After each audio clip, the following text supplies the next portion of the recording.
आज का हमारा विषय है द्वैत से अद्वैत की ओर जाना।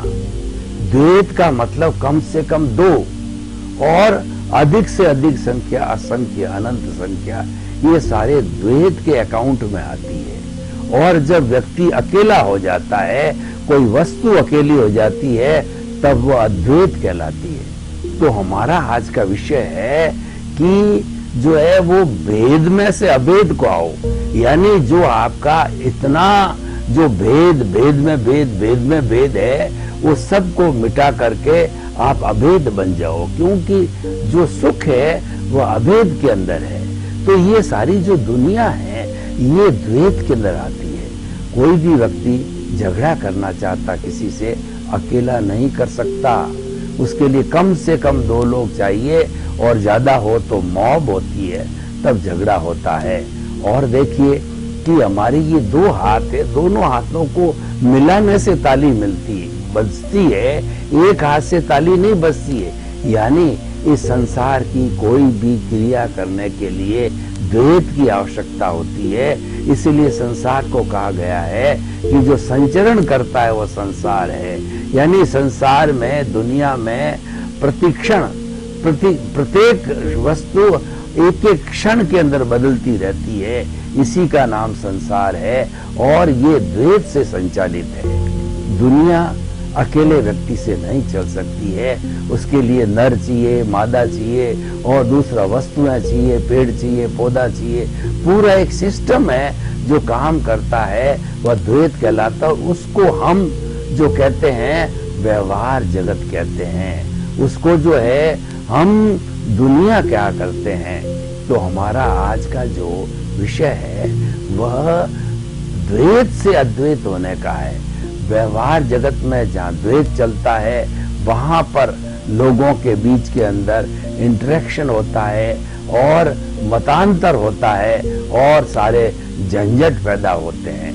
दुनिया में जितने भी कष्ट है, जितने भी दुख है, वो द्वैत से पैदा होते हैं। और व्यक्ति जब अद्वैत हो जाता है तो वह सुख को प्राप्त कर लेता है। अब देखिए कि हमने अद्वैत की तो बात करी है, द्वैत की बात करी, अब थोड़ी अद्वैत की बात करें। अद्वैत का मतलब एक का अर्थ क्या, जो आपका अस्तित्व है वह सिमट करके और एक हो जाता है। जब वो कन्वर्जेंट होता है तब एक हो जाता है, और डाइवर्जेंट होता है तब वह जो है अद्वैत द्वैत हो जाता है। तो ये द्वैत जो है ये स्ट्रगल है, द्वैत के अंदर संघर्ष होता है, क्योंकि इसमें बहुत से लोग होते हैं। तो बहुत से लोग होने के कारण मुंडे मतिर भिन्ना, उनकी बुद्धि अलग अलग होती है, और उनकी विचारधारा, उनकी संस्कृति, उनका धर्म, उनकी सोच अलग अलग होती है। तो वास्तव के अंदर मतभेद होना जो है संभव है। तो मतभेद वो तो कोई बात नहीं, क्योंकि ये तो अपनी अपनी मान्यता के आधार पर होता है। लेकिन जब मनोभेद प्रारंभ हो जाता है, वहाँ झगड़े चालू हो जाते हैं, वहाँ रॉइट्स हो जाते हैं, वहाँ कम्युनल हार्मोनी डिस्टर्ब हो जाती है। मतभेद होना बुरा नहीं है, क्योंकि मतभेद तो एक तरह की समीक्षा है, मतभेद तो एक तरह का डिस्कशन है, डायलॉग है, जिससे कि निष्कर्ष निकलता है, और ये होना चाहिए। क्योंकि किसी भी वस्तु पर हम सांगो पांग डिस्कशन नहीं करते हैं, सारे व्यू से, सभी कोण से, सभी दिशाओं से, तब तक वो होलिस्टिक नहीं बनता है।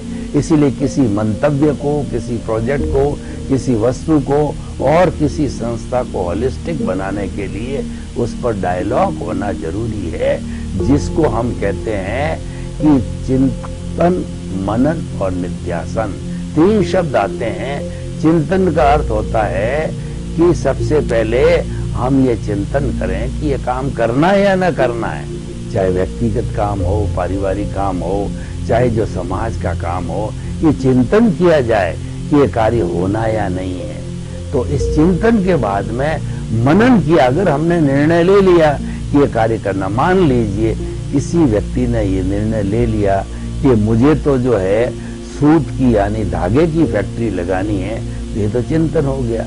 उसके बाद में मनन करना पड़ता है गहराई में जाकर के कि धागे की फैक्ट्री लगाऊंगा, रॉ मटेरियल कहाँ से आएगा, मशीनरी कहाँ से होगी, उनको चलाने वाले कहाँ से होंगे, ये सारा जो है मनन करना पड़ता है। मनन का मतलब ये है उसका पूरा ज्ञान करना पड़ता है, उसके प्रोस एंड कॉन्स देखने पड़ते हैं, उसको सभी एंगल से परखा जाना होता है। और फिर होता है निध्यासन। निध्यासन का अर्थ होता है एग्जीक्यूशन। निध्यासन का अर्थ होता है उस काम को अब जब हमने प्रारंभ कर दिया है तो उसको धीरे धीरे आगे बढ़ा करके और अंतिम स्टेज तक पहुंचाना। ये सारा जो है द्वैत के अंदर होता है, ये अद्वैत में नहीं होता है।